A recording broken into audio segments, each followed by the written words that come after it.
झारखंड में बांग्लादेशी घुसपैठ को लेकर हाई कोर्ट में चल रहे केस के खिलाफ राज्य सरकार सुप्रीम कोर्ट जाएगी। सुप्रीम कोर्ट में विशेष अनुमति याचिका दायर करने के लिए विधि विभाग ने महाधिवक्ता की राय लेने और सरकार के फैसले पर सहमति दे दी है। सुप्रीम कोर्ट ने एडवोकेट ऑन रिकॉर्ड पल्लवी को SLP दायर करने का जिम्मा दिया है। वरीय अधिवक्ता कपिल सिब्बल राज्य सरकार का पक्ष रखेंगे। इसके लिए उन्हें हर बहस के लिए 11 लाख रुपए का भुगतान किया जाएगा। इस मामले में 17 सितंबर को हुई सुनवाई में हाई कोर्ट के acting chief justice Sujit Narayan Prasad और जस्टिस SK द्विवेदी की कोर्ट ने पूछा था कि संथाल परगना में बांग्लादेशी घुसपैठ की जांच के लिए उच्च स्तरीय समिति में कौन कौन होंगे। कोर्ट ने केंद्र और राज्य सरकार से उनके नाम मांगे थे। इस मुद्दे पर 30 सितंबर तक केंद्रीय गृह सचिव और झारखंड के मुख्य सचिव की बैठक होनी है। इससे पहले ही 20 सितंबर को हाई कोर्ट ने फैसला सुरक्षित रख लिया। 1 अक्टूबर को अगली सुनवाई की तिथि तय की गई है। सूत्रों के मुताबिक सरकार का मानना है कि 17 सितंबर को सुनवाई में जो बातें हुई थी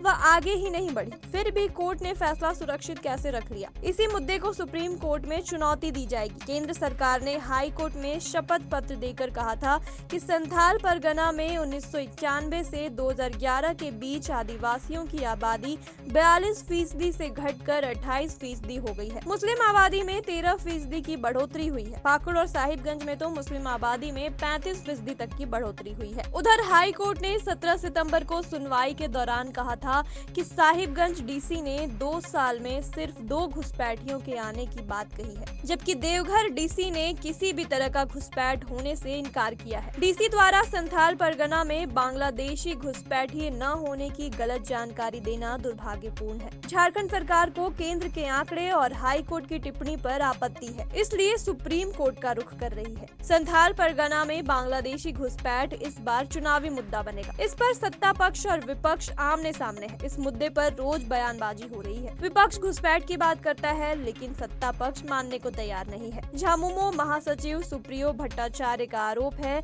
कि भाजपा इस मुद्दे पर भ्रम फैला रही है, क्योंकि हाई कोर्ट में दिए केंद्र और आधार कार्ड संचालित करने वाली संस्था के हलफनामे में बांग्लादेशी घुसपैठ शब्द का जिक्र ही नहीं है। घुसपैठ के नाम पर झूठ फैलाकर भाजपा संथाल परगना में माहौल खराब करना चाहती है। ये मामला कोर्ट में है, इसलिए भाजपा नेताओं की बयानबाजी ठीक नहीं है। उधर भाजपा नेताओं ने सोमवार को चुनाव आयोग को ज्ञापन दिया था। इसमें कहा था कि ऐसी व्यवस्था होनी चाहिए कि घुसपैठिए वोट न दे पाए। केंद्रीय गृह मंत्री अमित शाह ने भी सभा में कहा था कि झारखंड में भाजपा की सरकार बनी तो एक एक बांग्लादेशी घुसपैठियों को चुन चुन कर निकालेंगे।